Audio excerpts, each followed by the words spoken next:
I hope you're doing well. Let's just jump into the good news. But before we do that, like, subscribe, follow, do all the good shits. Thank you very much. Lots of love. First good news story of the day. This is so crazy. I had no idea that Rolex, it's a for-profit company, but it is owned by a charity, a charitable trust that runs the largest scholarship program in Europe, I believe.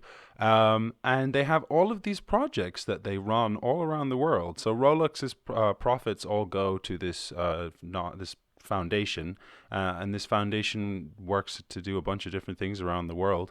But here are some of the projects. So, projects to protect our planet. Our home is dependent on the individuals and organizations committed to finding solutions to protect it. We at Rolex support those who go above and beyond to safeguard and preserve our perpetual planet for the next generation.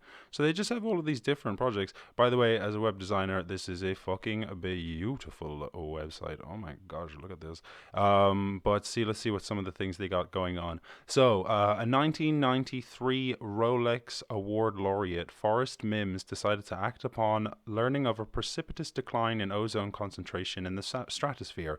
Aware that stratospheric ozone protects life on Earth from damaging ultraviolet radiation, the amateur scientist developed a handheld device used by scientists worldwide to monitor UV radiation and ozone levels.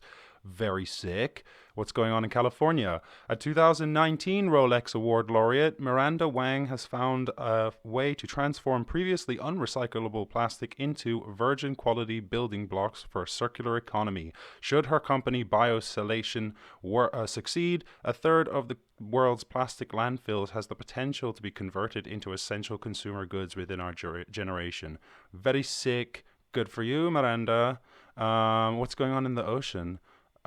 Trafficking marine megafauna. Oh, sorry. So Jesus Christ, where did that happen? Tracking marine megafauna.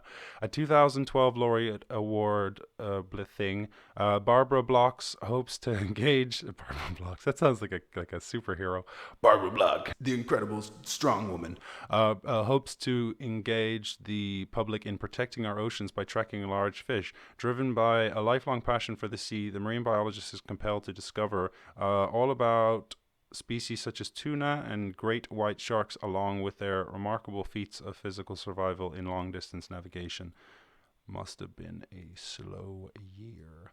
Just kidding. What else? What's over here going on in Hawaii? Drawing attention to the manta rays, reducing the demand for wildlife products, engineering artificial glaciers in Ladakh. Ladakh. A 2016 Rolex Awards laureate Sonam Wangchuk is combating dwindling water supplies in the majestic Himalayan desert. Didn't even know there was a Himalayan desert. Very cool. We have to be innovative enough to adapt to these changes so that our younger generation is ready to survive. Look at that. Innovative enough to adapt. Holy shit, what the fuck? We have to be innovative enough to adapt oh my to God, these that's changes the fucking so that sickest our thing younger ever. generation is ready to survive and flourish. Oh my God, I'm just gonna mute that and just fucking replay that shit. What the fuck? That's so cool. Look at the way that thing grows. They just have like a metal tube coming out of the ground, and it sprays water out of it, and it freezes into like a giant, like an ice mound. And then in the in the dry season, I guess, like when it gets hotter, that melts. Oh my God, that's fucking awesome. Oh, human-made glaciers. What a fucking great idea. So anyway, shout out to Rolex. It definitely, I mean, I still think people who buy Rolexes probably could just, you'd be better off just giving the money to charity and getting a regular ass watch. This watch, it does the internet things. It goes the clicks, and it makes the time, and you can see the messages and stuff. £25. Psh, bargain. Yeah, so it definitely paints the Rolex organization in a different light. Not like I'm co-signing late stage capitalism, but I do co-sign charitable donations wherever they come from. So that's sick. And hopefully we can just, as a society, not get up in the comments and separate the idea of buying Rolexes from a company donating money to charity. I don't co-sign frivolous rich people stuff, but I do co-sign charity. Okay. Okay. Great. So, next good news story. The nation's largest public library system is ending late fees forever. Very sick. The largest public library system in the country being United States, the effective immediately. The New York public library system will not charge fines on overdue materials, and all library card holders have had their accounts cleared of any prior late fees or fines, including replacement fees for lost materials. Wow, that's crazy. Okay, damn. So you could just take the. Why don't people? You just take the book. Okay. The New York Public Library announced on Tuesday, in what it called a change intended to help level the playing field for all library patrons and encourage the use of library resources and also the theft of said. Just kidding. Fines are an antiquated, ineffective way to encourage patrons to return their books. For those who can afford fines, they are barely an incentive. New York Public Library President Anthony Marks said in a news release. For those who can't afford fines, disproportionately low-income New Yorkers, they become a real barrier to access that we can no longer accept. This is a step towards a more equitable society with more New Yorkers reading and using libraries, and we are proud to make it happen. Very cool. That's nice. I do sometimes laugh at the concept of libraries, but then I'm like, oh, people do read books. I sometimes read a book. I just never have time because there's just so much stuff on YouTube and podcasts, and just the internet in general is a place. And then they have robots that will read books to you as well, so that's kind of cool.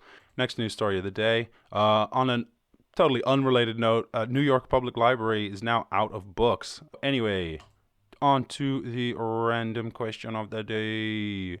Ooh, who inspires you to be better? Oh, easy. I know this one.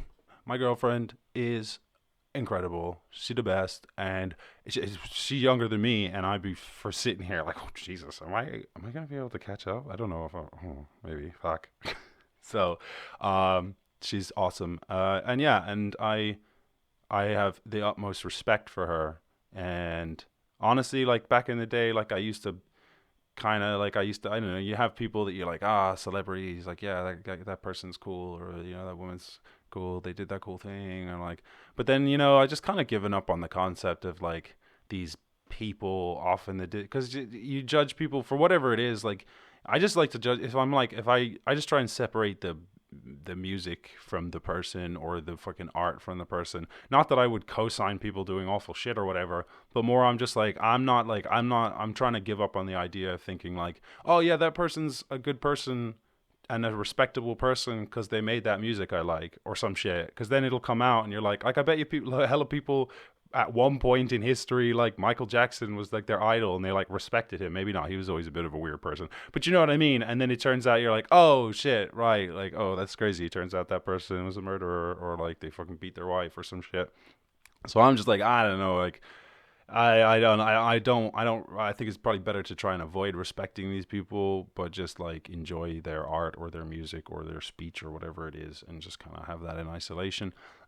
So when I be thinking about who I actually respect in my life, it's the person that I know like through and through, and that's my lady, and she the best. So shout out to my lady. You the best. I'll see you later, boo. So thanks for random question. That was a quick one, and that's good because we have a Irish Rasta show first. Maybe not first. Maybe once upon a long ago. I don't know what the fuck I was trying to say there. Once upon a time, a long ago. Word vomit. Blah. So, we have a question from a fan, and I think maybe one time we had a question from a fan, but this is like the first time we got an email through the website. Shout out to you. And we are going to read this question out now. So we're going to go through this. So, and obviously, just as well as a note, if you would like to send any question into the Irish Rasta Show, you can send questions to podcast@irishrasta.com, or you can hit us up on any of the social medias and whatnot. So, hello, Irish Rasta Show. I recently found your channel and I wanted to ask you a question. I am an Australian Rasta woman living in Australia, and I was wondering if you often run into other Rastas in Ireland. It is a major struggle to find any Rastas in Australia, and online Rasta community shun me for my identity as I am a trans woman. Big up to you. Have a nice day. first of all, big up to you. I hope you have a nice day. Sorry, that sounded a little bit aggressive. I'm just terribly excited to have a question from a fan. So shout out to you. There's a lot of layers to this, so I'll just try and make sure I try and get everything. First thing I want to say is that just up front, I should say, like, I have never identified as a Rasta, which is kind of ironic, where you'd be like, oh, you done this big logo where you say Irish Rasta. And that's what people called me. I used to have dreadlocks. Not like when I was just in the street, like, look at that Rasta. No, when I was 19 or 18 or 19, I sent a question into a podcast called the Dirtbag Dan Show, which was the origins of this this notion of the Irish Rasta. So I had dreadlocks, and in the video question, I was like, hi, my name's Liam, I'm from Ireland. And they were like, damn, he does not look like your typical Irish lad. And they were like, oh, this is like a little Irish Rasta. And I just ran with the name. I was like, yeah, I just sent in further questions, just being like, yo, it's your boy, the Irish Rasta. And obviously, as well, there's just that connotation when you have dreadlocks and, allegedly smoke weed. I don't even know what they're talking about. So it's quite funny. Like, the logo is a picture. That's a picture that my friend drew for me when I was like in whatever, like art class when I was like 16 or some shit. And I've just like had that around with me forever. So it's definitely like something that just was put on me culturally. And in no way was anyone being like derogatory or anything. I think there's just like an association between dreadlocks and cannabis and Rastafarian culture and whatever. Especially in cultures that are less familiar with that stuff. Not like I'm very familiar with it, but I'm sure if you were in Jamaica or some shit, like, or maybe it would be even worse there. I don't know, whatever. I'm sure there are places in the world where they're like clued up and they're like, oh yeah, just because you have dreads, that doesn't mean you have anything to do with Rastafarianism. So anyway, that's my first thing I just got to say is, like, I don't identify as a Rasta, so I can't really speak on being like I rejected from Rastafarian communities. Like, I never would have been trying to join them, and I never thought of myself like that. So I can only really answer this question from the perspective of being a minority, or being someone, I guess, that like would have, even though I guess I was a minority, but I was also someone with dreadlocks, and I'm 6'5", so I guess like I'm also like someone who would stand out in a crowd of average people or whatever. So the other thing I want to say is that I can't really relate to being rejected from places as a trans person. Obviously, I wouldn't want to speak on that. I think that's awful, and this is the main point I would like to make. And I know it's probably not really what you're asking, but I would not try and I'm not because people could be trying to make friend groups for a lot of different reasons, but I would say it's probably better off to not try and make friends based upon what would you say, like, I don't know, high level characteristics, like making friends with people based upon their race or religion. I completely understand how you would be able to relate with those people in more ways, but I just feel like, especially if a community is rejecting you, I would just always say to go and try and find people that you can befriend in any group. And I'm sure that you probably, you're aware of that, but like from my experience of I don't know what you would say, like minority groups or whatever it is, like Rastafarians or whatever, that it's often they might not be the sort of people that you want to hang out with. I mean, some of them will be and some of them won't be, but trying to identify friends based upon something so broad as their religion or their race or political identification.